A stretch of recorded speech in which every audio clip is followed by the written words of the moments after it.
Can I tell you one thing? Wow. He's a knockout. Am I living? Yeah. There, I've said it. Absolutely is. I think so. Some people would say his wife's a knockout. And she is. Absolutely, Absolutely. she is. We've had her on the show before. We have. Just thought of something.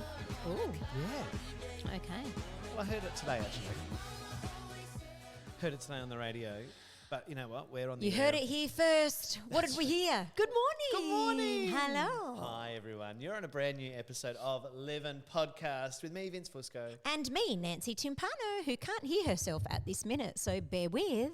Do you love the technology barriers that I'm we back. sometimes face? Yeah, look, It's okay. It's, all right. It's okay. No. Can I was tell you just one going to, the thing? show must go on. Yes. The show will go on, but Tell can I me. tell you one thing? What? Tax time's coming up, baby. You know what that means? Oh, new gear. New gear, equipment All upgrades. the idea and the gear. No, I was going to say, I heard something this morning on the radio that made me laugh. Wow. Because it was a term of, I would say, like a new turn of phrase or a new name of a type of person. Someone was on the radio and they said, have you listened for a long time to this station? Yeah. And she said, I'm a long time FOTS. And they said, I beg your pardon. Friend of the show. I was today years old when I heard this. Well, hello, friend of the show. But I knew that. It's my thoughts. time in radio. They thought that she said thoughts, and they were very confused. You know what thought is? She's a thought. No. That hoe over there. Oh, Yeah. I can No. appreciate this. I can I appreciate did the not confusion. know that. But no, I did know. But I'm sorry. I don't know what radio station this was, but surely they should have known that. Well, they were like, sorry, did you just say you're a thought, a long time thought? And she was like, thought. And they were like, what's a thought? And she was like, friend of the show, guys. Yes. There you go. There you go. Okay, well, look, we're mentioning friends of the show because I just said Yes. we did have a guest earlier this year, the one Yeah. and only Annalise Caruso. We did. Who's a dear friend of ours. We've known Yes. her a very long time. A beautiful talent. Beyond beautifully talented, like amazing voice, amazing personality. You can't fault that girl. I know. But through our years of knowing her, we got to Yes. know her now husband, I know. Antonio, the Spartan Caruso. But might I say, before knowing him via Annalise, I definitely followed Yes. along his journey anyway, 100%. because we always want to support local talent. We do. And I was a follower regardless. And then when Annalise and him got together, I'm like, oh my God, I you're agree. together, power couple. 100%. And Couple I mentioned goals. and I mentioned it then in the episode with Annalise as well. And again, Yeah. like being a long-time follower and fan of Antonio, to Yeah. then get to know him, he's just the nicest guy, like Yes. he genuinely is. And we're really excited today to have him joining us very soon here on Livin' Podcast today. Absolutely. I was going to say BFG, but he's not like huge. Well, I don't know, because like- he's ripped. So he's like shredded, and you know what I mean? He's like, Well, he's just come off the back of an I know. absolutely spectacular win a fortnight Yes. ago. He won by TKO, total knockout for those of you playing along at home. But it was a sensational fight. We're going to have him tell us all of that because Yes. there's a few layers to this latest fight. yeah. Because it's sort of peaking at the culmination of his last 15 years in the Yeah, octagon. and he was all fired up. Insert song here. Insert song here, absolutely. But no, look, we are talking with him today all about not just his career as an MMA fighter, but being a one-man show, Nance. Yeah, and that's today's topic, a one-man show. And it can correlate to so many people out there in the roles that they play in their working life. And I even liken it to, when I love it when you and I get to MC together. Yeah. Because it's very, very different. Totally. We bounce off each other, like it's great. And, when you're not on stage, you've got the company. But generally, when I'm emceeing, and like you would know, We fly I'm solo. on my own. Yeah. And it's a really funny sort of thing to do because you walk out and there's a crowd of people, sometimes extra large crowd, sometimes, intimate corporate event. Yeah. And then it's like, it's kind of seems like, it's the glamorous, so to speak. And yes, out you go and good evening, ladies and gentlemen. Welcome. I'm Nancy Timpano. La, la, la, la, la, la, la. And then in between, you're announcing and so forth. You walk off stage and you're like scratching your head and like looking around. There's no one around. No one. There's no one around. But I feel like it's also like that when you are solo on stage or in front of a crowd. Yeah. And you might not fumble a line or you're looking for those ideas or the dialogue will flow. Yeah. And sometimes it's just nice to have Yeah, that absolutely. extra person just pick it Yeah. up. And Yeah. so there are times where I've found myself, because we've done this so long together Yeah. as well, there are definitely days where I'm like, where's my left hand? Yeah. yeah, I know. Do you know what I mean? I know. There's definitely a difference. I say Absolutely. left hand instead of right hand because I'm left-handed. But I'm just making sure people will be like, why isn't she a right-hand woman? Yeah, Or right. she could be. Maybe she's my left-hand woman. Right, I get it. But yeah, are you someone that works solo? Even it could be just a sole trader out there and you are the only one. Like I remember when I had my little oil business. Oh, yes. Right?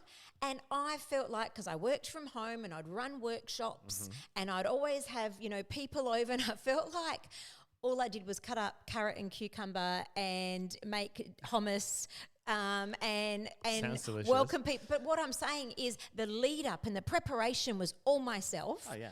And then have those 2 hours with people in the workshop, and then they leave and it's back to you. Yeah. Back to yourself, hyping yourself up, keeping yourself motivated is probably the hardest thing to do So hard. when you're on your own. Definitely. And that goes in any environment. I Yeah. think, like, it's funny. Joya just said this to me only a week or so ago. She was like, I'm so, like, proud of you at how motivated you are in life. Yeah. Because, like, at the end of the day, you work for yourself. Yes. And every day when I'm like, okay, this is what's on today, this is what I'm doing today, and my lists and my books, Yep. and you see how busy we are. Yep. But that motivation piece, I know. it's funny. I don't lack motivation. I definitely lack energy some days. I Yeah. found that like that's the balance I have to keep. But to keep that motivation, like you said, when you're doing the beginning, you're planning, you're preparing, Yeah. you entertain, Yeah. and then you've still got to do the cleanup, Yeah. the pack down, the debrief. It just never really And then ends motivate yourself to do the next one. to do it all again. But what you're saying, you just mentioned energy. And this is the thing. Sometimes it's happened probably many times to many people out there. And with emceeing or performing, you might have something going on at home, something going on in your personal life. But when you're on stage, like people have paid money 100%, I've to got a job come to do. and you've got a job to do. And you've got to flick that switch, leave it all behind. Yeah. And then I've had people say to me many times, and I've spoken about this before, how they go, oh, you always say bubbly. And it's People say like, this to me all oh, the time. sorry. What, can I get what you're on? And I go, it's just life, mate. Yeah. But do you know what? And I don't want to bring you down, so I'm Yeah. trying to stay up. But let me just say, you brought me down Oh, yeah. Oh, yeah. with that comment and with that negativity. It's funny because I liken it to, I call it, you got a Katy Perry tonight. That's Yeah, what I call it. Because I absolutely. always think about like, and particularly like Yes. last year. I remember. I'll With- speak to my yep. point last year where I was in a pretty bad way mentally Yeah. last year, feeling pretty ordinary emotionally. Yeah. And really struggling to find my spark. Yeah. My spark was really dim. Yep. And I found myself week after week, like you're saying, Yeah. turning it on, flicking that switch, going out Yeah. in front of people. Yeah. Yeah, I know. And again, I call it Katy Perry because there's that great scene in her movie documentary that sort of showcases her tour. But there's that scene where Russell Brand, her ex-husband, Yes. infamously breaks up with her and basically says we're getting a divorce via text message moments, like hours before she's going on stage. Yeah. And she's in the chair, inconsolable. They can't get her out of this state. Yeah. And then they're like, what do you want to do? We either cancel, and there's 80,000 people out there, I and we know. cancel, which we Oh. can do. Or you need to get out there and do Yeah. it. And she's like, start the clock. Yeah. So they start the clock. She gets through hair and makeup. She's on the platform, literally about to rise. And she's doubled over, breaking, crying, holding herself together. And she gets up, she shakes, Yeah. and she goes, and she does that pass of her Yeah. face and smiles. And then she rises up, and there Yeah. she is in front of 80,000 people. And that's really, like you're saying, Yeah. whether you're a performer, an athlete, even just going to work. I always used to say, and I think we talked about it in season 1, but like when you go to somewhere like a supermarket Yeah. and the person behind the checkout's having a bad day. Yes. And I get that because everybody's got what's going on. I know. But, But it's it's not like our you're saying- fault. That's right. So that's what I try to do, not punish someone else for what Yes. I'm going through. I liken it to my poor darling niece, Kiara, who I just caught up with on the weekend, and we still speak about it. And to this Your day, Kiara. yeah, We'll talk about that after. We'll do that at the My end of the day. Kiara?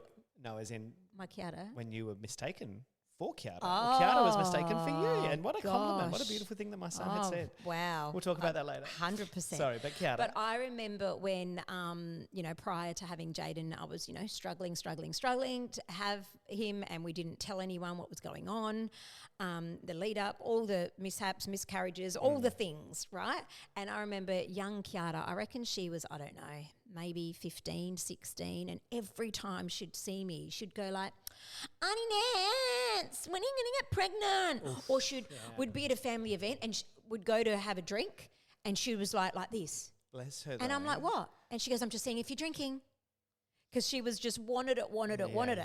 And then, eventually when it happened and, we broke the news, I looked at her and I said, Kiara, every time you said it, it killed me. You, for sure. It killed me. And she goes, oh my God. And to this day, she's like, I will never ask anyone again. That's fair. She was very young. But the thing is as well, it didn't cross her mind what we were going through because we rocked up.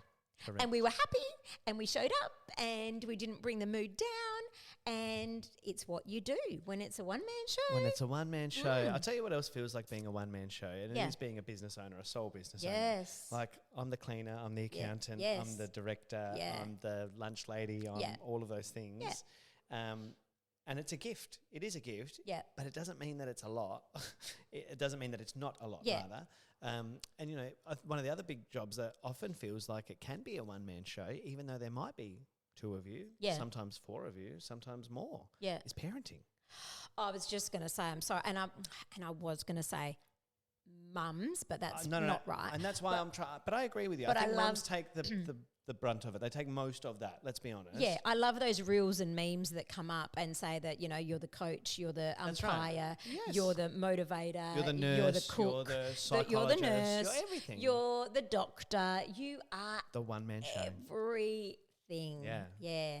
And some days mentally, and do you know what's probably really hard when you've got a newborn that can't communicate with you, or a toddler that can't communicate, and you're like, what is wrong with this child? Sometimes I'm like that with my kids that can talk perfectly well. I'm like, but seriously, what is happening here? Still find myself at a loss. Yeah, the joys of parenting. But no. What's that? Can you hear something? Wait a minute. That sounds like... Oh. I mean only one thing. This is motivating me. All right, let's motivate ourselves. We'll be right back with Antonio, the Spartan Caruso. We are back on the table, back at the desk with our guest now, the one and only Mr. Antonio, the Spartan Caruso. Crowd goes wild. You'd be used to that sound. Yeah, in an sometimes. arena. Welcome. The last one I wasn't. They were booing me, you know what I mean? But it happens. No such thing. Any reaction is a good reaction, is Yeah. what we say in our business, you know what I mean? So whether you hate me or love me, as long as you're there and you buy a ticket, that's a good thing for me. Oh, 100%. amazing. 100%. Firstly, thank you so much for joining us on Live and Podcast, because you have just come out of a very, very busy time. Yeah. You have just won your last event. Tell us all about it. So I fought, 2 weeks now coming up in Perth. I had a fight over there. Been about 6 months since I fought. Last time I fought was in June in Wichita, Kansas, in the US. I herniated my neck, so it's been a rough 6 months for me. In that time, I did it smartly. I did my recovery all in Europe. I went over to Europe and relaxed and did nothing. It's a good place to recover. Yeah, exactly. It was because I was like, I can't stay home and recover because I just want to train every day, and I couldn't. It was very bad. It was by far the worst injury I've ever encountered in my life. So I needed to just get away. So I went to Europe. So it's been a long 6 months, and then in that 6 months, it was, will I ever be able to train again, and B, will I ever be able to compete again? I had my first fight since the neck injury, and went out there and did the guy in 2 minutes. So I was like, damn, if they were all like this, I would have had a much longer career maybe. So I just came back from a big win. So But come on, going into a fight like that with an injury, look, I'm nervous just listening. Does that not make you nervous? Because you could re-injure and it could actually go really pear-shaped. But that's why, not really, because the way I train very intense, very hardcore, and anything that was going to happen in training. So it didn't happen in training, so you're not really thinking about it at all. Of course, it's going to be deep there in the back of you. But I fought with the herniated neck. I herniated it 3 weeks before fight in June. Yeah, I was going to say, do you remember Annalise actually talked about it? She Yes. was saying she was hating it. She said that was Yeah. the first time she felt scared watching you in the ring. And again, like we talk about your career, like we know all of the history of it, but we don't, Tony. So tell, I mean, for those who might be listening, who don't follow MMA fighting, who don't follow your career, how long have you been doing this? A long time, a lot longer than people realise, I reckon. 15 years. 15 years coming now. I mean, when I first started, it was funny because social media and that wasn't about. And also, fighting wasn't as I don't know. It wasn't in the Popular? forefront. Sexy, of let's say. People love it Yeah. now. It's real. It's a real. Like I'm talking to the point where people actually come up to me. It happens often, and they'll be like, "Oh mate, you an MMA fighter?" I'll be like, "Yeah," and they're like, "Oh man, nice to meet you." And that's all they'll say, and they'll just be like, "Yeah." We're too scared to say And anything else. but you know, but even like that, I'm just like, "Oh, why would you even say, like?" 10 years ago, most people just think I played rugby. They'd see my ears. "Oh mate, you a rugby player?" I was like, "Nah." I play MMA. "Oh, is that like BJJ? Yeah, where they roll around in the pajamas." This is what they would say. Oh. Now people will come to me and they're like, "Mate, you UFC?" They'll even get photos of me sometimes. On the weekend after the fight, like we'll just walk around the city and they're like these two young girls. They were like maybe 16, and they were like, "Oh, are you a famous MMA fighter?" And I was like, "Yeah, well, I think I am." So I Yeah. said, "Yeah." And they're like, "Oh, can we get a photo with you?" So it's like, and often, like even when I was in the Netherlands once, we were just walking around, me and my wife, and a guy just come up to me, grabbed me. "Hey, you MMA fighter?" Yeah. So it's weird, and the sport's growing, and so 15 years in the game, I've seen this sort of stuff. Yeah. And it's blowing up now. And so what was the question again? I sort of went off. How did topic. it? No, you're fine. You're fine. I love hearing Just like how all it about started and, Okay. how popular, obviously, like you're saying, the sport's grown. And I mean, I even say, I've said it to you, I said it in many episodes when we've talked about it. Like, I never used to get around boxing, for example. You know, a little bit of kickboxing as a fitness for myself, but it wasn't until UFC really started coming that, like, there's something that it does to me. Yeah. I love, like, I watch it with my mates. We get together when big fights are on. We're all there. I'm showing my age now because I told you I was a WWE fanatic Oi. with my dad. Well, you're not showing the age. 'Cause if you showed the age, you said WWF. F, which is what I was sorry, gonna say. E. I am Or showing my age because WCW. because I forgot. So I am showing my age because Back to Vince McMahon I'm, days. I'm talking about Ricky the Steamboat and all. Yeah, that's old school. That's Hey, even before me. Yeah. Yeah, see, Yeah, I okay. don't even know. I know the name, but I never seen him. No. Oh my gosh, it was the drama. It was such a fun memory. It's funny that you mentioned like Yeah. WWF, WWE because that's what I would consider performative wrestling in Yeah. the sense of like, yes, there is skill, yes, there is talent, but Yeah. ultimately it's showmanship, right? Yeah. Versus MMA fighting. Yeah. And that's the thing I think Yeah. that I probably like it scares me, but it excites me. There's Yeah. something primal about it. But like, how did you end up in that? Did you start with Well, wrestling? Or? Probably, yeah. So I mean, in terms of wrestling, I used to watch it as a kid. Yeah, as a young guy, I watched the fake wrestling. But then I was just playing football.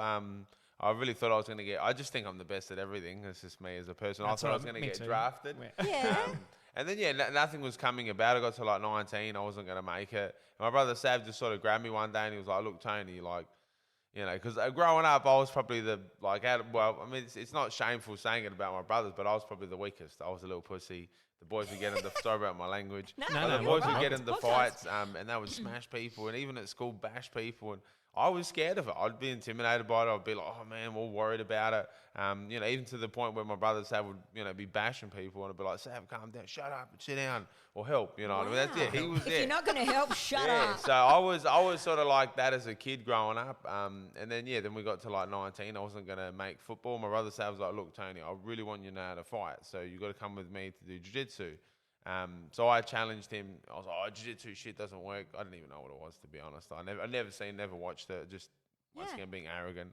Nah, it's shit. And he's like, I said to him one day, I was like, "I bet you couldn't beat me in a minute." And he's like, "I bet you I could." I was like, $500 you couldn't. He was like, "All right." So he's like, "Come to the gym." So I went down to the gym with him, and he beat me in less than a minute. Did you pay up? Well, no. So I got up and I said, "Nah, that was a fluke. Double or nothing." Oh. And he got me again.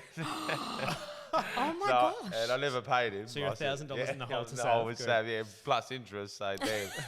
Hopefully he never comes for it. But yeah, so and that's where it started. I was like, wow, that was really cool. So then I started rolling with this young lad. He was like 14 at the time. I was 19, big guy playing football, and he just would tap me out. And I was like, what the hell? Like, how can this kid beat me? Like, he's a little kid. Like, this makes no sense. And it just sparked an interest in me. I guess very competitive person I am. I just couldn't help it. So then I just started training flat out every day. That's all I would want to do. I stopped playing football. Rang me. They're like, "Where are you?" I was like, "Yeah, I'm not coming back. I found something I like better." And I just started practicing jiu-jitsu all the time. And not because I was into it or nothing. I just enjoy like competition, enjoyed training. Never really had an idea of I never watched the UFC, never watched any of that stuff. Didn't know about it. Never watched kickboxing. I didn't even know what like even Easy Fury and stuff. I'd never go to them. Even if I did, I wasn't interested. And I just did it for training. And then my brother started putting me in competitions, and I just started smashing everybody. Like I would just run. Like wouldn't even try too. Like we would muck around. Like the boys would come over Friday night. We'd hang out all night. Rock up Saturday late to the competition and just submit everyone like easy. But it wasn't to me because there was no social media or nothing around. I just thought, well, this is what everyone does. Yeah, 100%. Yeah, everyone's doing this. It's me, and there's probably another guy in Melbourne doing the same thing. Guy in Sydney, all over the world. There's guys like me. Then I got to blue belt. I just kept going, just kept running through everybody, like to the point where in the jiu-jitsu competition, you could go in 4 different divisions if you wanted. You could enter, your weight class in gi and no gi, and then you can go in open class, which means you can be with any weight. And I just went in all 4 of them just because I wanted to compete as much. And there were 13 matches in 2 days, and I submitted every single person. Wow. 13 in a row. Won all 4 gold medals, and even like the black belt Leo, he was just like, give this guy. Like they had to keep grading me because like he's just too good. And at the time, I was training at Northside, so I was getting good at jiu-jitsu. But once again, with no idea what to do with it. It was just jiu-jitsu, you know what I mean? What am I going to do with this? Yep. Whatever.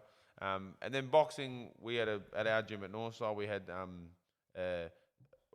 Monday, Wednesday, Friday was boxing. Tuesday, Thursday was jiu-jitsu. And I was like, well, all right, we'll just do some boxing as well because we're at the same gym. It's all under the same banner. We'll just train with them. So we just started doing some boxing once again. I would box. I was pretty fit, a guy, strong. And they're like, Tony, you should come in and spar. I was like, all right. And when I first seen it, I never wanted to. I was like, I don't want to spar. I don't want to get hit. Like, no way. But at that time, I started getting a bit stronger, a bit more confident in myself. So I was like, all right. So I jumped in there. And a lot of the guys at Northside, back in the day, Northside was a very, very strong gym, very well known for its fighters. Had, Commonwealth Games guys, had Olympians, had pro boxers. And so these guys were a good bunch of guys, like as in quality. And they'd make me spar with them, and I would start bashing them. Like seriously, I would. And I was like, I wouldn't even really know what I was doing. I was just really fit, and I was strong, I was competitive.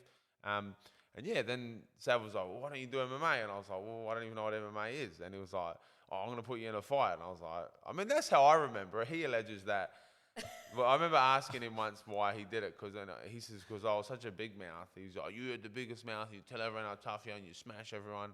He's like, so I just put you in this, thinking, all right, let's see what you can do. So he put me in an MMA fight.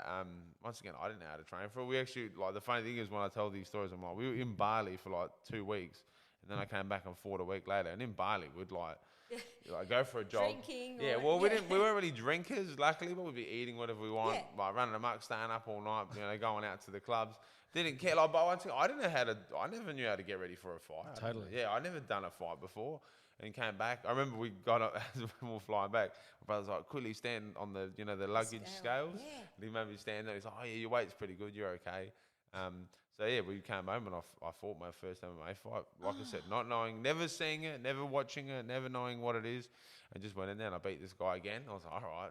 And then a month later, my brother makes me do it again, and I beat the next guy. Is your brother claiming your fame? Yeah, I mean, he does it. He does it. Is he your manager? No way. He should be. No way. I was just going to say, hang on. Okay. No. But I'll say one thing about him. He's good at picking talent in people, and I think maybe that's what he's just done with me. And I just kept winning to the point where I ended up I was 27, I was 7-0, and I was like, all right, like I'm pretty good at this thing. Like maybe I should try and do it. But like I said at the time, MMA and boxing and that was still very fresh and new. Yeah. To me, when it first clicked and I started to realise this is big, is when I got the call to fight at Adelaide Oval. But at the time in Australia, and it's been like this for a long, long time, that no one will want to fight me in Australia. I've heard these stories for years growing up. Oh, this guy was going to be this, but no one ever fight him. And then I got to that point one day, and I was like, that's why I moved to America as well, because I was like, no one will fight me here. That's why I went over to boxing, the same thing, because no one will fight me here. So I started boxing, because in boxing, no one knew who I was, so they would fight me. Because I was unknown. And I'm an MMA fighter, I'm not a boxer. So boxers would be like, yeah, I'll fight him. He's only an MMA fighter. No way he can beat me. And I went over there and I boxed, and I got called for the Adelaide Oval fight. I got a call from a manager in I think it's from the Gold Coast. And they're like, hey, do you want to fight on the Danny Green, Anthony Mundine card? And I was like, yeah, of course. Like, who am I going to fight? And they wanted me to fight a guy from Adelaide Friday. And I was like, yeah, he's a bronze medalist in the Commonwealth Games. He had like 12 pro boxing fights. I only had 2 at the time, 1 win, 1 draw, and a few MMA fights. And I was like, yeah, I'll fight him. Why not? He had, like I said, I think he had 190 amateur fights, 12 pro boxing fights, and a bronze medal in the Commonwealth Games. I was like, well, this is great for me. You know what I mean? I just got to go out there and smoke this guy. And I'll be the man. Yes. And yeah, I mean, and that's when it clicked to me how big this thing was. Because when we rocked up to the event, you're in the middle of Adelaide Oval. There's people everywhere, and all of a sudden, everywhere I looked, there was just Team Spartan, Team Spartan, Team Spartan, everywhere. Wow. Even to the point where Danny Green's managers were like, "How many people do you have here?" They're like, "You've got more stuff out there than we got stuff out there. Like, it's insane." Like I remember the manager saying that to us, like, "Yeah, you got so many people here. It's actually blowing us away." And that's when I realised, all right, this actually could be a business for me. I could turn this into something that I can do for life and for you know, a job. And yeah, and that's sort of when it clicked to me. And I was like, all right, I'm going to start doing this. And then I was lucky enough to get signed to ONE FC. I fought in Asia for a while. Then I got signed to the PFL. I fought in America for a while. And yeah, then we're back here today, right in Australia. Wow. Yeah. And along the way, what did your parents think of you wanting to be a fighter? Well, in terms of my parents, I mean, my mother never really knew about it. I think I had my I think I had my 3rd fight when she found out, because we were supposed to go to Greece the next day with her and Sav lost his fight and he got a bit of a hiding, so Sav was a bit busted up. I won. I beat the guy in the first round. And we're like, we'll have to tell Mum, like, we have to, like, she can't rock up to the airport, because Sav was literally like, bruised. yeah, he was like, and I was like, all right, we're gonna have to tell her, and she lost it at us. But she doesn't really watch it or even know much about it.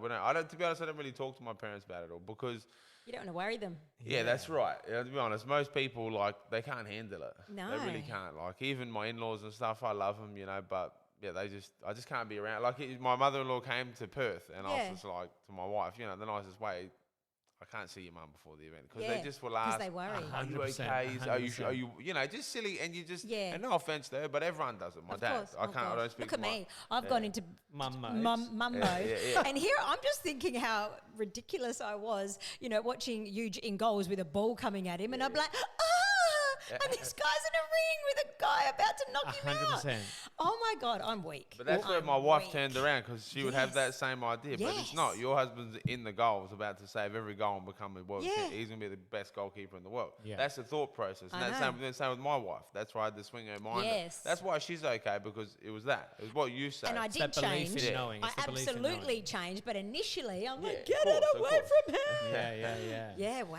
But yeah, so that's what I mean by, you know, with my father and even my mother-in-law and all these sorts of people, like, they're like that. They're worried for you, and of course they're Yes. going to be worried for you. They don't see me and the work that I do. My wife early on was exactly the same, but Yeah. after years of seeing the work that I put in, the Yeah. training that I Yeah. do, and also how damn good I am, she was like, well, now it's more like I'm worried about my husband, of course, but I'm also excited that my husband's I about to go out there and 100%. change his life. So.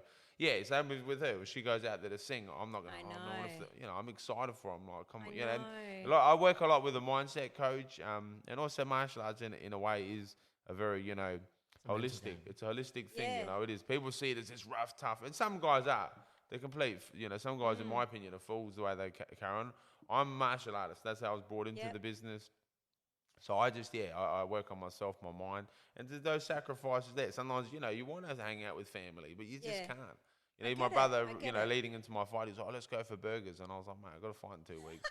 I'm not going to go sit around you guys eating burgers and Yeah. sit out all night. I can't, you know. I've got to sacrifice certain things and got to be involved in certain conversations. You know, like, for instance, I would never really do a podcast like this before a fight. I wouldn't. Yeah. After a Yeah. fight, it's fine. I'm relaxed, I can say. Okay. But before, I'm very, you know, I'm in my 100%. mind. Yes. You know, I don't want to talk In your about it too zone. much. Yeah, you know, so I stay away from a lot of interviews and stuff, and I had to do one before the fight, unfortunately, and because the promoter was asking me, and you know, they looked after me, all right, the promoters, and I said, oh, I'll do a favour for you, and yeah, once I regretted doing the interview, some of the questions he asked was stupid, I wasted my time, Wow. and if I had him near me, I probably would have. Knocked him Probably out. wanted to strangle him, yeah, you know. And I seen him after the event. I grabbed him and I said to him, I was like, You know, you can ask me any stupid questions. Stupid He questions. asked me a question even along the lines of a friend of mine who fights in the UFC. He's like, "You jealous of him?" And I was like, "Why would you ask me that, mate? Like, that's the stupidest thing of it. Why would I be jealous of my friend?" Yeah. And there was just a lot of those questions that were preloaded, and that's why I don't do the interviews. Yeah. I'm Yeah. like, you're not here to talk to me and about my. Like, it was different. It was like, "Hey mate, how was camp? How's this? How's you? You know, we're excited Yeah. to watch you." But it wasn't. It was a lot of preloaded, Yeah. questions. Oh, the guy said this about you. Your opponent said this about you. And I'm like, I don't care what he's got to say. And he was just like, oh, he's just trying to, get a bit of want a clickbait response. out of it. Yeah. That's right. 100%, And that's 100%. what a lot of the MMA guys do, like the journalists and all that do now, because they love it. The fans love it. Yeah. Fans love to see two guys, The drama. Yeah, Yeah. the drama. They do. That's the WWE involved in it. Now, it is. See? Yeah. But the difference is in the WWE, it's all fake. I can sit here and we Yeah. can yell and we Yeah. could yell Correct. so long as we know who's winning out there. But when it's, legitimate, like, I want to split your face open, and that's how it is. It is, I felt that was my opponent in this fight, It was the first time in my life that I wanted to really, really badly hurt this guy. And even when he went down so early, that's why I sort of, I don't know if you've seen it. Yeah. But I sort of had a bit of an outburst because I wanted, like, I know it sounds crazy now, but I wanted blood. Like, I really 100%. wanted blood. Yeah. And that's what I wanted to talk about. Yeah. I guess, like, when we talk about being a one-man show, Yes. and Nance mentioned it before, like, that's the topic for today, a one-man show. And you've got a team, right? You've got trainers, you've got a mindset coach, you've got your people around you, but ultimately it comes down to you, Yeah. right? And it's all on you at this point. And we will talk about this last fight that you won in the TKO, like you said. And I, again, as followers, we saw the stuff that was coming out before from your Yeah. opponent. And there was a lot of that trash talk, wasn't there? There was a lot of that, like, They were trying to poke the bear. well, they Yeah, poked and the they bear did. and they Yeah. fucking... No, all right. and you got it, don't worry. Yeah, the bear got up. The bear got up. And to your point, like, I saw your response where you put out that post after where you were like, guys, like, there was a lot of raw emotion. That's why you saw it after that. And he went down early, but there was all that... That not anger, but the power, the adrenaline is still there, right? Yeah. And so you said all these things, which I love because I'm like, yes, that's the energy. That's Yeah. why you're the best. That's why you're winning because this bloke got what he deserved, right? But when you look at that and you're going into the ring, right? Can you just tell me what is, and maybe I have to do this in two parts because you mentioned earlier when you started. I'd love to know what your mind was thinking when you first stepped into the ring the first time. And how you're like, I'm about to get either like smacked up or demolish this bloke, versus now, 15 years in the game, with that confidence, with knowing this is I'm the fucking best, and why I know I've put in the work. Whatever's going to happen is going to happen, but ultimately I'm going to control what I can. Like, tell me what it was like. What's it like for you walking into the ring, especially for that first fight? Yeah. That's what I want to try and To be understand. honest, it's funny. I've never really been asked that question about like in that context. It's funny, and I think about it now because going into that first fight, honestly, like I had no clue what was going to happen. I didn't even know. It's like playing. He weighed himself on the luggage scales 2 Yeah, weeks yeah, before. you Like, know? he had no But idea. I really didn't. Like, Yeah. it'd be like, your husband playing soccer and Yeah. never played a game of soccer. And you're Yeah. like, oh, I don't really know what's going to happen out Yeah, here. yeah. I've got a rough idea, they're going to kick a ball at me. And, you don't really have an idea. And I didn't, to be honest. Like I said, my brother just sort of kept throwing me into So even these as things. far as like knowing like you're going to take a hit, we're not wearing gloves, we're going to be wrestling, we're going to hit in these different areas. Like, I don't know, like the only time I've been in maybe 2 fist fights my whole life. Oh yeah, thank you, Yeah, thank more you. than me. I never Oh been in my a street God. fight. Only No, 2. that's huge. He told me. Oh, really? Yeah. Never been in a fight. Oh my god, okay, Yeah, he I don't know looks if I'm ready. intimidating. You're but you're the bad boy. What Yeah, is happening? exactly. Take it easy, let's settle it out. But I guess like even just the idea of like copping a hit, besides my mother, Yeah. you mentioned your mum before. Can we say that? 100% we can. My old man cop, hey, that's the thing going out there. I mean, Yeah. sometimes, my dad wasn't that bad, but I was like, yeah, what's worse that's going to happen here? My I old know. man's giving me a few hidings, my That's brother's what I giving mean. me Like, hidings. but Yeah. then to know that I'm coming up against a professional fighter, if I was in, I'm trying to understand what that would be like with the ignorance Yeah. that you had. Yeah, to I then mean, go, I could actually probably get really hurt in here. I mean, to be honest, at that point in time, you're not really thinking about it. You're more focused on you and what you're gonna do and how you're gonna do it. And I'm just thinking about myself back then. The only thing I remember being nervous about, because like I said, the whole lead up to it, I just really didn't have a clue about it. I didn't even think much about it because I didn't really have much thought about it. What could I think about? I only remember being out the back, and I remember hitting pads. And when I started hitting the pads with my boxing coach Don, I just remember that was the first time I got really confident because the whole room sort of just stopped and everyone just started looking over. Right. And me and Don were hitting the pads and we were cracking these things. And I just remember everyone, the whole, everyone, any Time stood still coach, in that everyone room, just yeah. stopped and turned. and they're watching us, and I just remember feeling like it was a watch of, damn, like this guy, like, Yeah. because they were hitting the pads, some of the guys out the back, and they were so. Yeah. But then me and Don started hitting him, and the whole room just turned like, damn, this guy, look at him Wow. go. And that's when I started to get really confident. I remember that feeling, and then the other moment I remember out the back was I started pacing up and down, up and down, up and down. I was in my own head thinking about it, obviously, just trying to work out what's going to happen out there. And I remember Don, my boxing coach, he's a living legend of Adelaide. If especially from the northern suburbs, he's one of the hardest. Like I knew about Don before I knew Don. Everyone where I'd go around Adelaide, if I wore a nice side t-shirt, Don Mackay. Wow. He was one of those, He's like. the guy. Yeah, everyone knew him. He was a tough guy. He smashed everyone on the streets, in the ring. He was just known for he's nuts, the Scottish guy, and he is nuts. And I remember him grabbing me, and he goes, "What's wrong?" And I said, "Oh, Don, I'm going to go there and fight in a minute." And he goes, "What's the matter?" He's like, "You do this all the time. Just relax." And I remember just saying it to me, and I just remember this wave of just calmness. Yeah. Just, I remember going, yeah, like, if Don says that, he's I the know. baddest bloke in the world. And he said that to me. I just remember just calming down. Went out there, fought. Like, once again, I think once I got into, they call it flow state and things like that. I mean, let's just say that's what happens. I just get in there and I just start doing my thing. Like when I competed in jiu-jitsu and stuff, once again, didn't really know what I was doing, but just got into my flow state, competed and won. Going into these fights is different. Going into this fight, it's a lot of thoughts. Now you got like, careers on the line, reputations on the line. But yeah, you're trying to keep yourself aligned and centered and concentrating on the outcome and not the outcome, your performance more than anything. And that was really what I was going through when they walk you through the back rooms and you're walking out to the cage. All I kept just thinking was, I don't care what happens here today. This guy is going to respect me for the rest of his life. And I don't care if I lose. One of us are going to bleed today, and it's going to be in a bad way. And that's all I kept thinking in my head. And I think that's why when it all went down so quick, I was just like, you talked all this. You talked all this, and you laid down like nothing. You know what I mean? Like, I've been in fights, like I said, where I've had, even when I fought my first 1FC fight, getting the absolute, your life kicked out of me, and I was like, I don't care. I'm just going to keep getting up and going and going. Even when I herniated my neck, the guy got me in a choke, and I picked him up and tried pound bomb him, doing everything I can to kill this bloke. And I was just like, is that all you got for me? So really, in terms of that, I mean, like I said, maybe, ignorance is bliss for the first one, let's say. I just didn't really know what I was doing. Went out there and competed. And that's really over the last probably 3-4 fights, I often think back to my early days, and I was like, what made me so good back then? To keep centered and keep aligned with when I knew nothing. Yeah. And sometimes I say it's ignorance because that's the problem. I think that's what my opponent done.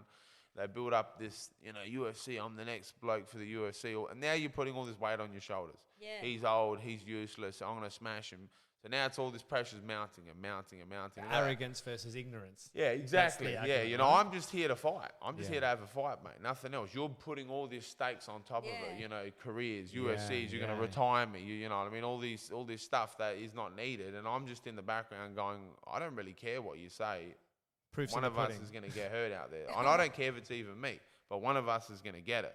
And so that's where I was the whole entire 6 weeks leading into that. Even that interview, when he interviewed me, you were dodging me. How come you wouldn't take my interviews? And I said to him, because I don't care to talk to you. Yeah. I said, I've got a job to do, and that's to go smash this guy's face in. Like, that's honestly, and you might laugh and think, oh, whatever. But there's two Tonys. I tell people all the time. No, I find it actually very clear to understand. I'm sure your husband would be the same. Like understand. When he goes to play soccer, it's like you don't know the bloke. Yeah. When you see him in the house, he's just a normal bloke. No, everyone used to say, geez, I hear you talk more in the field than I do at home. 100%. I'd be at the games, I could hear him yelling, and I'm like, you haven't spoken all week, mate.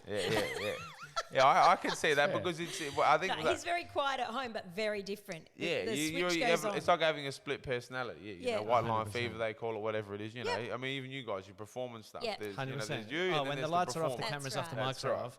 I'm not talking. I'm on the couch in my trackie. Yeah, Oh yeah. my God. Bliss. It is that flow state, and it's the knowing of your skill set, what you've done to grow that, and the confidence then to be like, I know I'm the best at it. Yeah. And in every way, I think like Huge holds it, we hold it. A lot of people in this space who recognise the work and they believe in themselves. That's the difference, isn't it? Yeah. That's wild.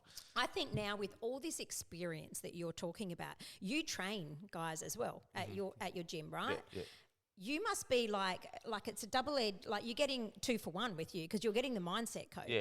plus you're getting the training because you've had that experience. Well, I mean, to your point, you know, like, yeah, those two, but there's a lot more aspects that come into it, you know, conditioning, you know, I can, you know, especially for a guy like me, I can teach you all the styles. Because a lot of MMA fighters, they're pretty one-sided, you know, but then also nutrition, I can teach you, you know, about, jiu-jitsu, groundwork, stand-up work, you know, even just conditioning, like as in lifting and stuff. Yeah. I've trained, at the elite level for the last probably 10 years, you know what I mean? I've trained alongside. And that's one thing, even going into this fight, I thought, you know, my opponent there hasn't really even left he lives in Ballarat. I'm pretty sure he's never even left The state. Yeah, to train. I've trained in America. I've trained in Europe. Yeah. I've trained in Yeah. Asia.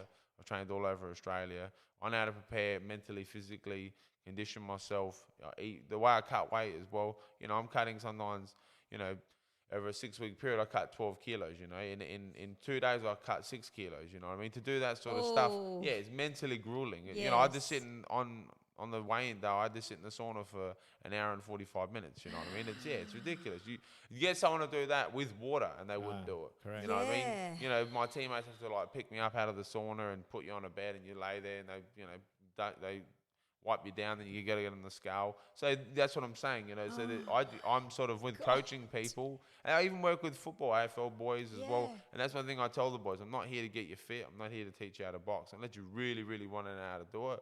You know, but what I'm here to teach you is here in your mind. Yes. You know, I've trained with a lot of those guys, and even outworked a lot of them. They're paid big money to run. And I used to outrun them. And I was like, how can I outrun these guys? Like, they get paid all this. I'm not even a runner. I'm a fighter. But yeah, I think it was here.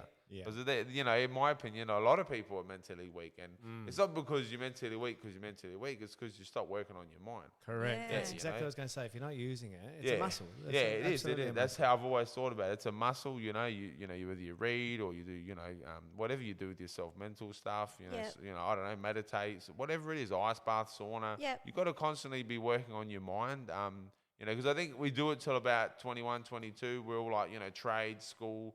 And then once you get over that sort of hump, everyone just sort of like your brain goes to mush, you know. And it's all on you at that point, Yeah. because up until then you've got, you know, teachers on your back Yeah. reminding you deadlines, this, that, make sure you do this, but then all of a sudden you're on your own. But that comes back to the mindset thing, you know, once again. You shouldn't be, like I always say, you know, a lot of the best athletes, you know, it's mainly fighters I talk of because that's what I know, is guys that you shouldn't, the only thing your coach really should be telling you about training is you train too much. Yeah. He shouldn't be going, if you ran today, you haven't ran. Yeah. Why haven't you ran today? Yeah. Yes. What, you know what I mean? You know, it Yes. happens with a few of my, you know, guys even that I train. Like, have you ran today? Oh, no. Why not? Oh, they got 101 excuses. I'm like, mate, like, That's on you. now. yeah, that's right. You know, I shouldn't.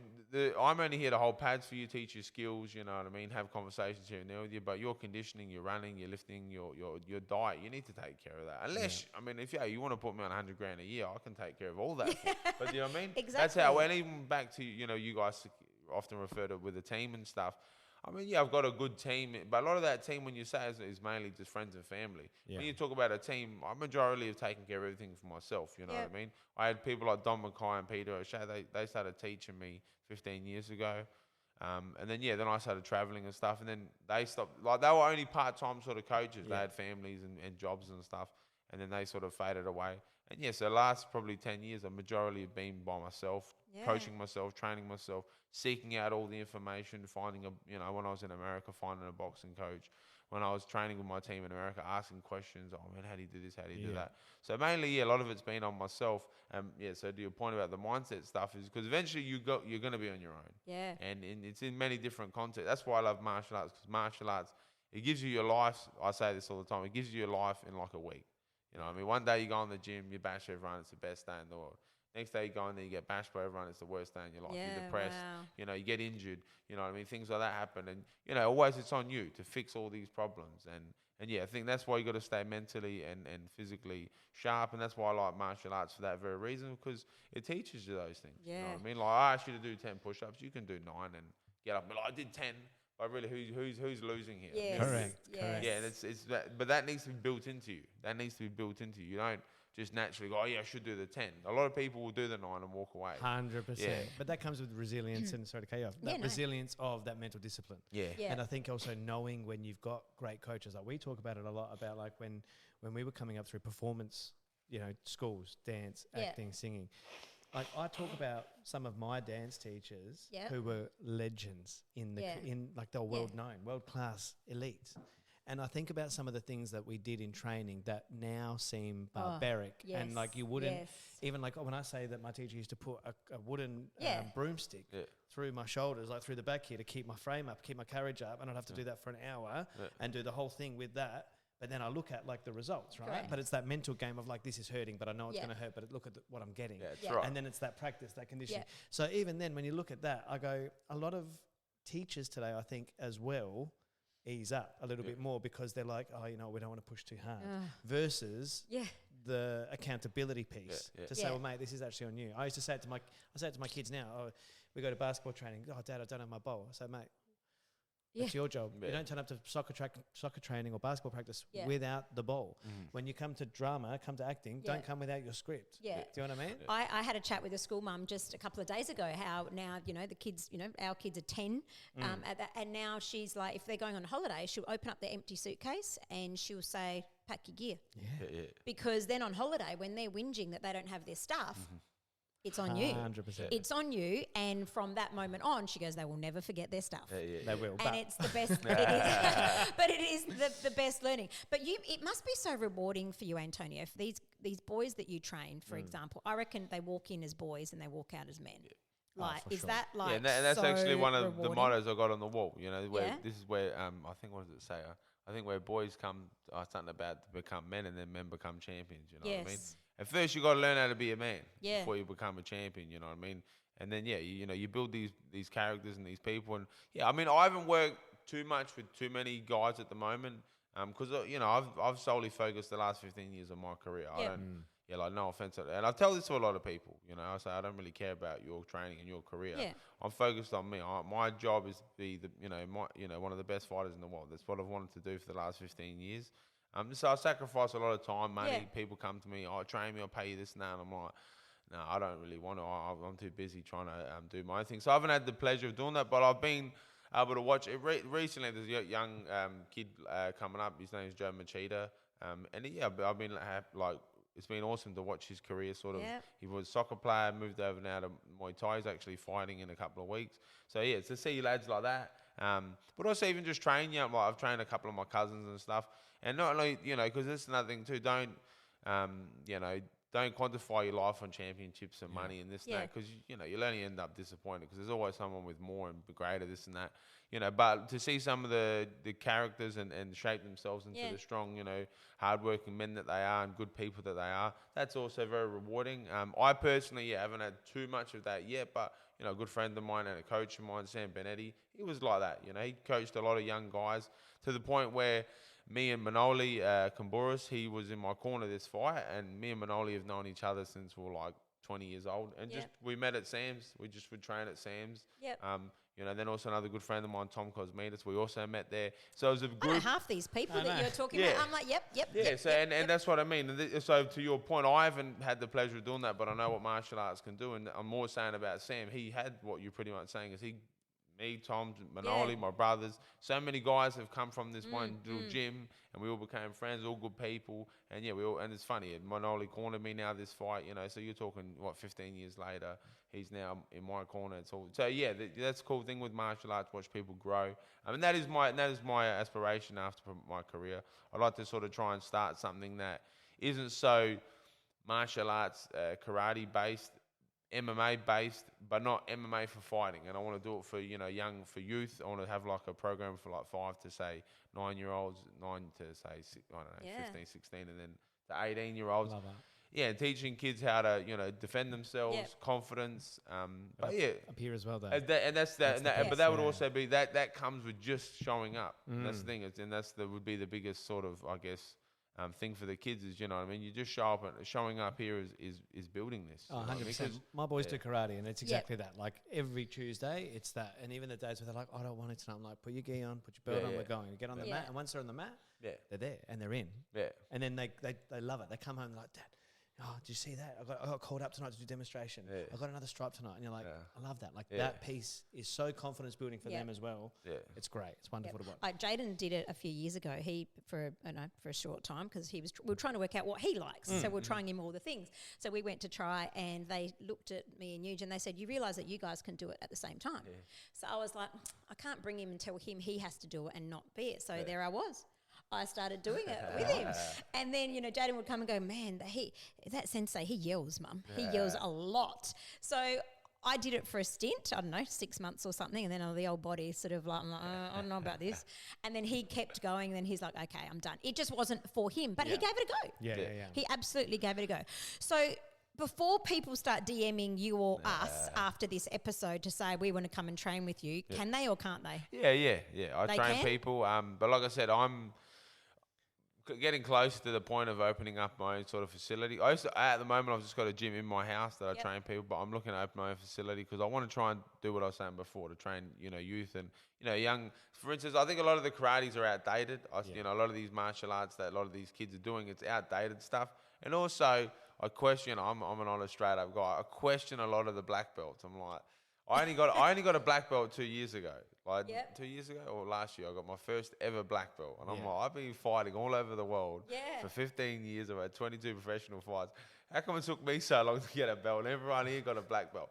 And, so that's why I'm like, I want to, really try and start and I've got a very strong name in Adelaide too, especially around martial arts. You do. Bring kids in and, teach them not only a program and a syllabus, but, that actually truly works. Like if someone puts their hands on you, you have the ability to defend yourself. And it also avoids situations too, because like we were saying before, a lot of it will be also talking and educational in a sense, to the point where, like, even when I talk to a lot of young men, this and that, I went out in the weekend, got in a fight, and I'm like, if I laugh with them at the time, then I tell them after, look, like, what did you get out of it? Oh, but I, smashed the guy. I'm like, yeah, but what'd you get out of it? Well, it's nothing. It's never nothing. It's over stupidity half the time as well. Like, unless you're fighting for your family or something, like, what are you doing, mate? Like, because be honest, be real, you hit someone the wrong way or you get hit the wrong way, it can all be over, mate. You know what I mean? And, you hit the bloke the wrong way, you end up in jail, and vice versa, or you get your brother in a fight. And, so, that's another thing too, about wrapping your head around it. Because I think once you do it too, you don't want to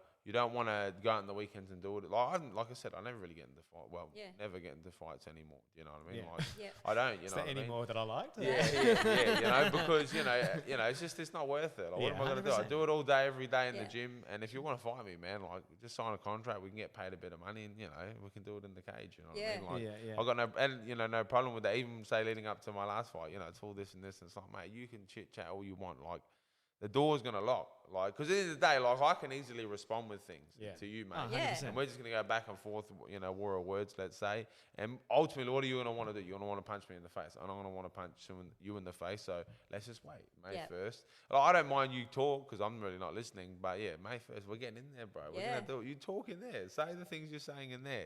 And you know what I mean? So that's another thing too. You can teach through, education with the kids, and that is, save your energy. Don't waste it on BS. You know what I mean? Like, sometimes there's some fights, some battles aren't worth fighting. You know what I mean? You're better off to Absolutely. just be like, whatever, mate, walk away. So what's next now? Is there another fight on the cards? Well, I mean, for me, I'm sitting here, confused. Like, I just don't know how the UFC hasn't called me. They were there at the event. I beat a guy in 2 minutes, took him out, like that. Also got the crowd going. Everyone was going mental. They wanted to kill me. I was like, come on, this is good as you. I mean, even to the point where the UFC was Saturday night and I fought Friday night. Yeah. The next day, all the podcasts and all the Australian medias and that, all they were talking about is what happened with my fight. No one's talking about the UFC. A few fights from the UFC, the main event, everyone was a bit shocked with Jack Maddalena getting beat like that. But majority of the people were talking about me and what happened. And I just wonder, like, you've got the boss sitting right there in the front row. Watch what I did. I got a record of 11-3, which is far better than most of the people that are signed to the UFC. Most of the guys in the UFC have 10 times worse records than I do, and they wouldn't even have half the skill that I've got. And I just sit there and wonder, I scratch my head and think, how the hell do I not have a contract here? Like, I'm it's a topic confused. close to our hearts. We often speak about our credentials or You look at the run sheet and you go, well, hang on. Does our We outweigh head so many of these in. lightweights, let's call them. Yep. And then it's like, but they're still copping Yeah. the call up. And I'm sure Yeah. it's the same in your industry. It's just, I guess it's who you know. It's not what you know. Absolutely. But it is, you know what I mean? Because I just sit there and I know a lot of these guys that fight personally. I know these guys. I've trained with them. I'm just like, damn, how the hell do you get a contract? Yeah. And it's not like it's close in records. Like my record's 11-3. Like I said, most of the guys in the UFC wouldn't even have records like that. Most of them had at least 6 or 7 losses on their record. I mean, some blokes I don't have 14 losses on their record. I'm like, I don't really understand how this is happening. But yeah, as you said, with your industry as well, become a bit of a boys' club, and they protect it, and they only let certain people in. Yeah. So what's next for me is I'm sort of just sitting here going, I've spoken with a few managers, and I still have a few conversations to have with a few more managers. Because I'm like, the next fight for me needs to be for some real money. You know what I mean? Like, I need to start fighting for some real dough. And also, I need to be on the platform where I belong. Because that's the thing. Absolutely. You know, as you would also know, it's all about your platform. Because everyone can sing, well, not everyone, but, you know, a lot of people can sing, a lot of people can dance, a lot of people can do, you know, their stuff. But the question is, what platform you get to do it on? And that's what is going to blow you up. I mean, if I did what I did on Friday night, on Saturday night, mate, I would have been a superstar overnight, you know what I mean? To beat a guy in 2 minutes, then go around and threaten to kill everyone in the ring. I would have been all over the TV and the news, and that's the difference. I'm on a lower platform, so therefore I don't get the eyes that I deserve. It fires me up, makes me angry. And that's another thing too, I've got to say, the fans around the world and the fans, especially in Adelaide, they come up to me all the time. Tony, when are you in the UFC? Tony, when are you in the UFC? I said, I mean, at this point, I just got to say that I think they're scared of me. They don't want someone like me in there because... Yeah, I don't do well with being told what to do, especially by someone who I think I'm better than. Yeah. So I'm not a guy that can be pushed around. Maybe that's the problem. They're scared of me, what I might do in there. But There's only one way to find out. Hey, call him up. It brings it back to the one-man show. What do you need as a one-man show to help you get to that platform? What sponsorships do you need? What do we need? I mean, the biggest thing here is unfortunately, it isn't a one-man show. It has been a one-man show for this long. Yeah. Yes, you know, I mean, that's what made me the great fighter then. But unfortunately, it's not a one-man show. You need managers. Yeah. You need the people that are in the right rooms. You know what I mean? So, like I said, I've spoken to a few managers. You know, fingers crossed they can get some jobs done for me. And yeah, they can, you know, speak to the right people and say, hey, like I said to you, the boss was sitting right there. I beat a guy in 2 minutes. I mean, what else? How does he not get up and walk out there with a contract and go here? Do you think I don't know, could it sometimes be that they're intimidated because they think, he's already going to get the call-ups, so people get lazy and don't actually try? I mean, but the thing is, I don't have representation. So that's the problem. Why would you walk into a room and talk to this guy about me when you're like, well, you know, he's not putting money in my pocket. You got to pay a manager. You give him 10% of your purse. Yeah, all of a sudden he'll start mentioning your name. It's, you know, that's fair enough. That's business. But either way I got into the business, the way that I thought was, well, if I can beat everybody and I become the best and undeniable, they'll call me. That's how I always thought it worked. Yes. I really did. For many years, even when they came to Adelaide, at the time I think I was 6-0, when they came to Adelaide like 10 years ago, and they fought Mark Hunt fought on the card. And I was like, they're going to call me for sure. They're going to call my name. 6-0, I'm from Adelaide. And they didn't. They called another guy from Sydney who I would actually, like, I've trained with him a lot and I could beat him easily. And I was like, how did that happen? That's when it should have clicked to me about management.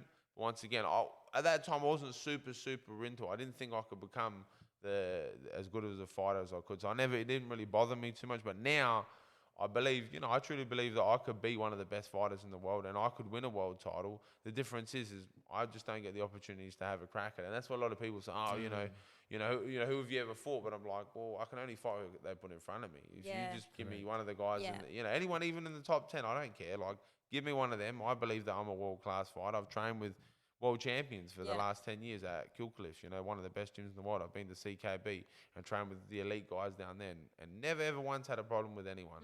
Walk out of the gym most of the time thinking, well, that wasn't too hard. So yeah, I just want that opportunity to get my chance. But yeah, it's not a one-man show, unfortunately.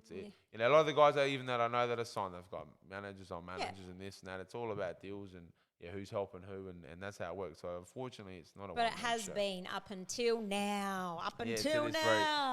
If you see me get signed, it's probably because someone else has called me. Or maybe someone in the UFC's listened to this podcast. Yeah. Hey, let's hope so. Let's they put should it out definitely there. Make the phone call. Get him on the card already, would you, UFC? Wow. Antonio the Spartan Caruso. I have learnt so much. This has been much respect. Such a phenomenal chat on so many levels, and I've loved every part of it. I loved hearing about where you started from, your brother's encouragement, the training, the mindset, the goals for the future, like it's phenomenal, Tone. And I'm so glad that you've got to come and chat with us today. Thank you. Because Yeah. again, like you said, you don't really do this kind of stuff. So we're thrilled that you would come and spend a bit of time with us today. We mentioned obviously like the future for you. You've got probably the biggest fight of your life coming up, which is becoming a dad. Congratulations. Hey, anything you're taking from the ring that you're going to bring into parenthood? Oh, I mean, not really, because I got, once again, I guess back to the first fight, I got no idea. Ignorance Exactly. is bliss. Like, I really don't He's have going a clue. in Like, blind. I've never ever grown up with babies. I never. Like, the only time I ever looked after a baby was once in America. My friend Christos and his wife, she was away for work, and he had to go to work, and he's like, "Tony, do you mind just looking after the kid?" And I was like, I said to him, I was like, "Bro, I want to let you know I have not a clue. Like, I'm not just saying it. I haven't got a clue, man. I've never done this before." And he's like, "No, you'll be right. The baby's sleeping anyway." I was like, all right. So sitting around, next thing you know, the baby starts crying, and I'm just like, damn, what do I do? Rigging them up and all this and that. So, yeah, I'm just saying that's how ignorant I am to everything. So I'm just going to go in there and do my best to learn, enjoy the ride. Honestly, I'm super excited. That's You what love the it really made this fight camp a lot easier, because I just kept thinking about, you know, my poor wife and what she has to go through. And, you know, I can just only imagine her mind, unfortunately, you know, leading up to that 9 months of giving birth. You know, Yeah. I have to fight. The fear. It's Yeah. only 15 minutes of a fight, you know, the fear of it all. And Yeah. you know, and I feel for her. So to be honest, you know, this fight camp was easy, because I just kept thinking, well, I don't have that hard. Like, my wife's actually going to have it harder soon. And even, you know, just a little baby, and then just when we'd go to the scans and just hear that the baby's fine, and yeah, it's then from then on, I was like, well, what do I have to worry about? My baby's fine, my wife's fine. I've got nothing to worry about. I only have to fight a person. I've done it, 21 times before, and I'm fine. I'm still alive. You know, it's not that dangerous. It really isn't. And once again, this is our job and the promoter's job to make fighting seem like you guys saying, like before, you know, two guys in a cage. But for us, a lot of times it's like, I literally do it every 3 times a week. Like, I fight people, spar with people.